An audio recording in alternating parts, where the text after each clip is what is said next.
Hello everyone, welcome back to the my YouTube channel Smart Biology Academy. देखिए, इससे जो previous video थे उसमें हमने सिलेबस को डिस्कस किया था। बीएससी के सिलेबस को भी डिस्कस कर रखा है और एमएससी के सिलेबस को भी डिस्कस कर रखा है।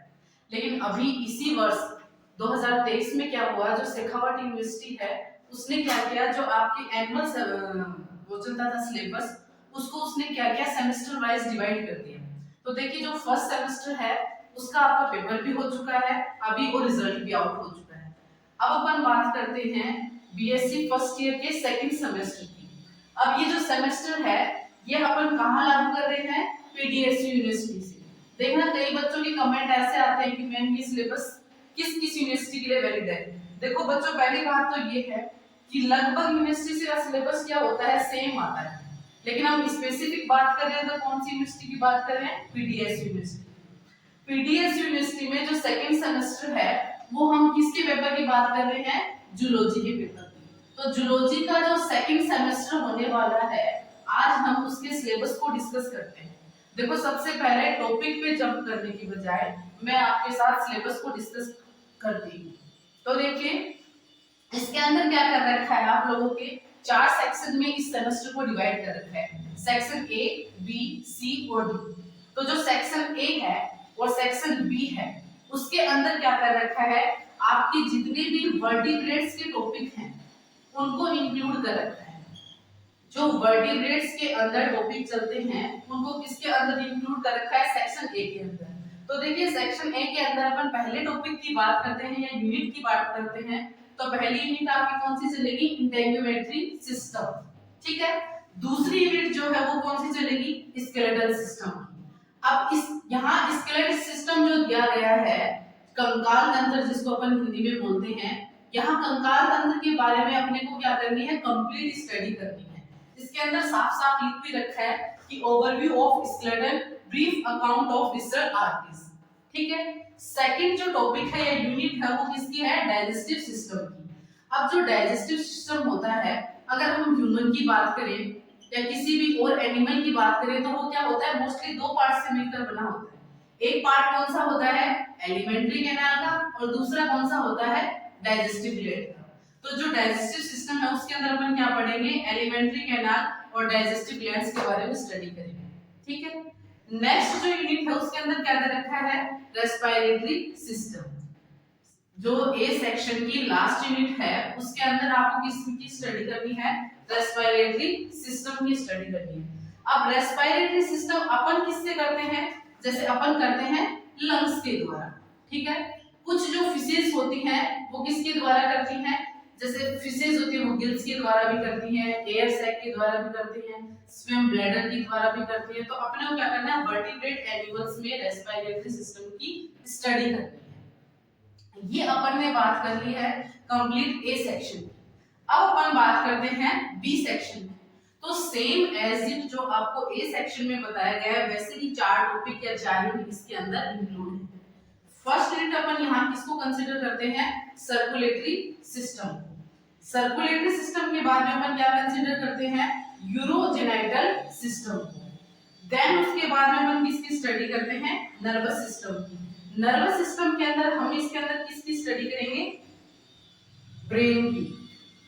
और जो यूरोजेनिटल है उसके अंदर अपन किसकी स्टडी करेंगे, किडनी एंड किडनी के फंक्शंस की। और जो सेंस ऑर्गन है, सेंस ऑर्गन के अंदर अपन किसकी स्टडी करेंगे, जैसे ह्यूमन की बॉडी के अंदर सेंस ऑर्गन क्या है, आई है, ठीक है। तो इनकी स्टडी कंप्लीट रूप से अपन किसमें स्टडी करेंगे, बी सेक्शन के अंदर।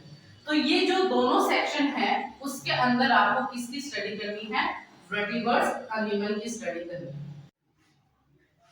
देखिए, आगे अपन बात करते हैं सेक्शन सी की।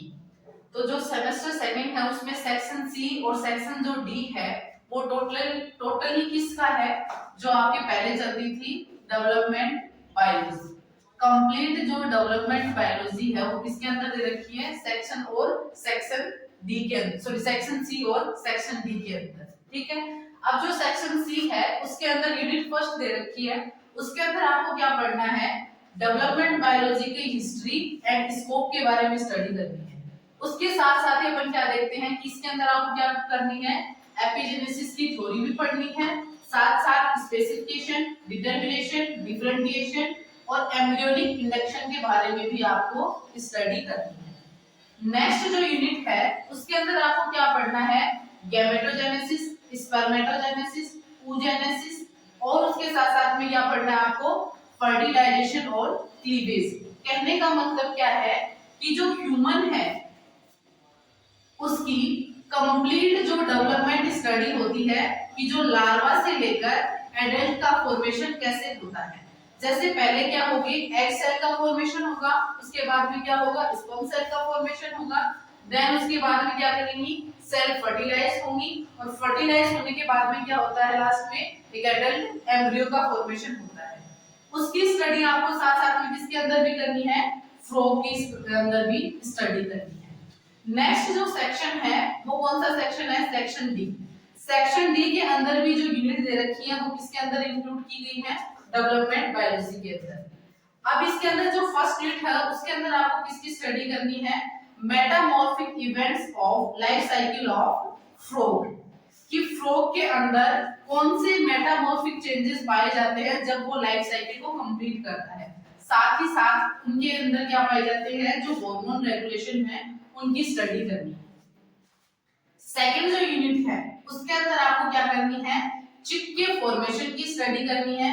जो स्लाइड बनती है 36 आवर की, 12 आवर्स की, उनकी स्टडी आपको किसके अंदर करनी है, सेकंड यूनिट में। साथ साथ लास्ट में जो यूनिट है, यूनिट थर्ड, उसके अंदर आपको किसकी स्टडी करनी है, स्टेम सेल्स की स्टडी करनी है। और एक दो इसके अंदर क्या दे रखी है, टेक्निक्स दे रखी है डेवलपमेंट बायोलॉजी के अंदर, उनकी स्टडी आपको किसके अंदर करनी है, यूनिट थर्ड के अंदर। ठीक है, ये तो अपन ने क्या बात कर ली, कंप्लीट सिलेबस की बात कर ली। अब अपन बात करते हैं कि जो सेमेस्टर का जो टाइप है उसके अंदर पेपर पैटर्न कैसे आता है और मार्क कैसे किए जाते हैं। देखो पहले का जो मार्क करने का तरीका था वो अलग है और अब की जो मार्किंग होती है, पेपर की मार्किंग, वो अलग तरीके से होती है। पहले तो क्या था कि 5 क्वेश्चन आते थे ईच पेपर में, अब क्या कर दिया गया, जो फर्स्ट सेमेस्टर हुआ था, फर्स्ट सेमेस्टर के अंदर क्या हुआ कि उसके अंदर पेपर कितने नंबर का है, थ्योरी पार्ट की जो अपन बात करते हैं, फर्स्ट सेमेस्टर की बच्चों में बात कर रही हूँ, सेकंड सेमेस्टर की बात नहीं कर रही हूँ। थ्योरी जो पार्ट होता है वो कितने नंबर का है, 100 नंबर का, और जो प्रैक्टिकल है वो कितने नंबर की है, 50 नंबर की। इसके अंदर क्या हुआ, एमसीक्यूज में पेपर आया था कि एक क्वेश्चन जो आया था वो कितने नंबर का था, 2 नंबर का। तो ऐसे करके जो सेमेस्टर में जो पेपर आया था फर्स्ट सेमेस्टर में, उसके अंदर क्वेश्चन पेपर पैटर्न कैसा आया था, एमसीक्यूज। प्रैक्टिकल का सेम होगा, वही था जो आपके एनुअल एग्जाम में था, 50 नंबर की क्या थे, प्रैक्टिकल थे।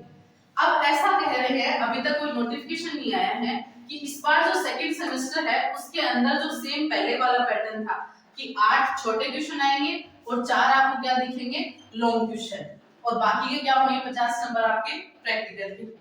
तो सेम जो पहले वाला पैटर्न है वो का वो पैटर्न आपके किस में वापस आ जाएगा, सेकंड सेमेस्टर में। तो देखिए यहाँ से अपन ने बात कर ली है सिलेबस के बारे में कि पीडीएसयू का जो सेकंड सेमेस्टर उसके अंदर कैसे सिलेबस है और कौन-कौन से टॉपिक आपके इंक्लूड हैं। पेपर की बात भी मैंने कर ली है, अभी तक ऑफिशियल कोई नोटिफिकेशन नहीं आया है कि आपके पेपर का पैटर्न ऐसा आएगा। कोई भी नोटिफिकेशन आएगा तो मैं आपको अपडेट करवा दूंगी। Thank you guys.